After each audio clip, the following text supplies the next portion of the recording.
Hey, boys and girls, this book is called Snow Day by Moira Fain. Looks like it's published by Troll. Snow Day by Moira Fain, Walker and Company, New York. For my children.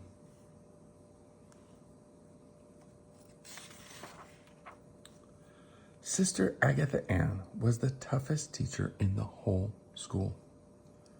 She could hear every word whispered and always knew who was chewing gum. Sister could even tell who hadn't done their homework. Maggie Murphy was the most clever student in Sister Agatha Ann's class.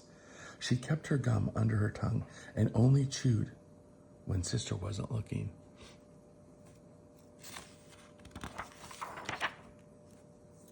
Sister Agatha Ann never caught Maggie whispering because Maggie sent notes instead. And with each secret note, she would draw a picture. Maggie could draw horses and trees. She could even draw people. One day, when the rest of the class was busy writing poems, Maggie began to draw and forgot to watch for Sister Agatha Ann.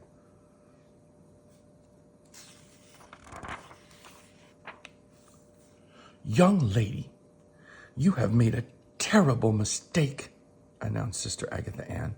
"We do not deface school property in this classroom."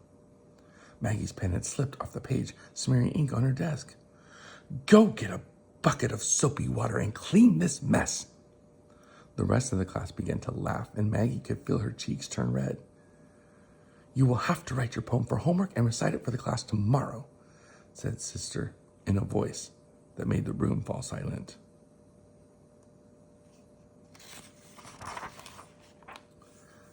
After supper, Maggie went to her bedroom to do her homework.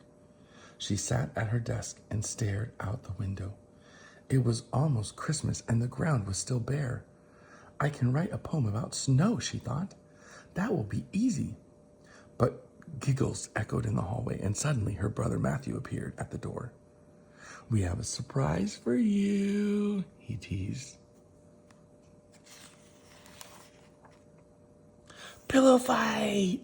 Maggie ran for her pillow and pummeled her brothers and sisters until Mom and Dad came to put them to bed.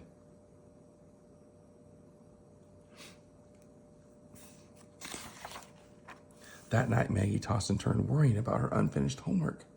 A winter chill swept through the bedroom, and she pulled her blanket over her head. "I'm coming out. I'm never coming out. Not ever," she decided before falling asleep. The weatherman's voice on her clock radio woke Maggie the next morning. "Go back to bed, folks. Last night's snowstorm was a humdinger. Our list of schools closing begins with St. Bridget's." "Snow day!" Maggie threw off her blanket and ran to the window. Her neighborhood was covered in deep blue softness, as if every cloud in the sky had fallen to the ground. Everyone raced through breakfast while Mom pulled snowsuits from a box in the closet. Christopher wore a heavy sweater because his old snowsuit fit Maggie now. Her snowsuit fit Lisa. Lisa's snowsuit fit Regina, and Regina's fit Matt. And last year's outfit still fit Jonathan just fine. A truck the color of Christmas tree pushed a mountain of snow all the way to the end of the driveway. They had just started to dig a tunnel when Freddie Dolan interrupted. "Hey, Maggie," he called. "We're all going sledding on School Hill. How about it?" "I'm not going to school today," Maggie yelled back. "I didn't do my homework." "It's a snow day," Freddie laughed. "No school means no teachers. Come on." School Hill had changed to a mountain of sparkling powder that promised the best sled ride ever. "I guess I'll go first," Fred gulped, and he picked up a sled and walked to the edge. "Stop where you are," boomed a familiar voice. It was Sister Agatha Ann.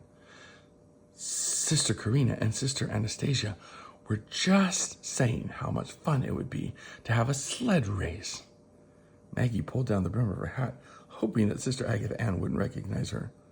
"Maggie Murphy," said Sister, "your sled is just my size." She took the rope from Maggie's hands, and they all trudged through the snow to the very peak of the hill. And after they settled onto the sled, Sister called out, "On your mark, get set, go!" Icy snow stung Maggie's cheeks, and she and Sister careened down the hill. "Look out for the bump," called Sister Agatha Ann as they flew into the air and slammed back down onto the snow, but they stayed on the sled all the way to the bottom. Maggie leaped off and looked around for the others. "We won!" she cried. Maggie's teacher rose from the sled covered with snow, and Maggie giggled at the sight. "How did the homework go last night?" asked Sister. "Do you have a poem to share with the class?" "No," squeaked Maggie. "I drew a picture instead." Sister Agatha Ann frowned for a moment or two and then spouted, "I would like to draw a picture for you, Maggie, but I'm going to draw my picture with words. When I was young, the snow was deeper, and all the hills seemed so much steeper. The crusty ice I walked upon would never once give in, and every sled race that I ran would surely be a win. It's good to see the snow again from a child's point of view, because what you see is different when you're a bigger you." The next morning, when Sister Agatha Ann called on Maggie to read her poem, she handed her a box of colored chalk.